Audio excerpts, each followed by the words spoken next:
এবারে ২০ কোটি টাকার আইনি নোটিশের পর তমা মির্জা ও মিষ্টি জান্নাতের দ্বন্দ্বের সমঝোতা হলো। মানহানিকর মন্তব্যের অভিযোগ এনে বৃহস্পতিবার ২৩ মে ১০ কোটি টাকা ক্ষতিপূরণ চেয়ে চিত্রনায়িকা মিষ্টি জান্নাতকে আইনি নোটিশ দেন আরেক নায়িকা তমা মির্জা। মিষ্টি জান্নাতও হাঁটেন একই পথে। মানহানির অভিযোগ এনে তিনিও তমা মির্জার বিরুদ্ধে ২০ কোটি টাকার ক্ষতিপূরণ চেয়ে পাল্টা আইনি নোটিশ পাঠান। সোমবার ২৭ মে তমার বিরুদ্ধে নোটিশটি ইস্যু করা হয়।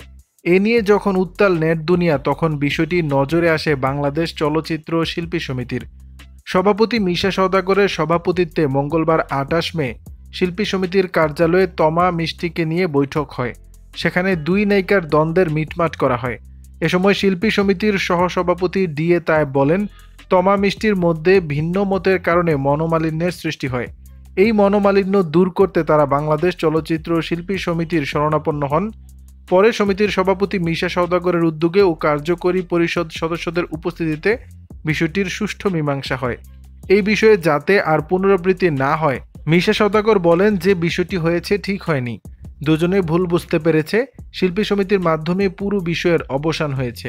তমা মির্জা বলেন, দিন শেষে আমরা শিল্পী, আমাদের অভিভাবক শিল্পী সমিতি, তাদের মাধ্যমে পুরো বিষয়টি সুন্দর সমাধান হয়েছে।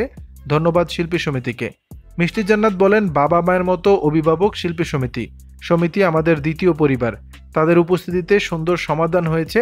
তমা আপু আমার খুব কাছের, ভুল বোঝাবুঝির কারণে এমন হয়েছে, মূলত ইউটিউবারদের কারণে এই ভুল বোঝাবুঝি। আশা করব ভবিষ্যতে ইউটিউবাররা আর উদ্ভট ক্যাপশন দেবেন না। অনুরোধ রইল। অভিভাবকদের কথা মতো পুরো বিষয়ের দ্বন্দ্বের শেষ হয়েছে। ভবিষ্যতে এমন কিছু হবে না যাতে শিল্পীরা ছোট হয়।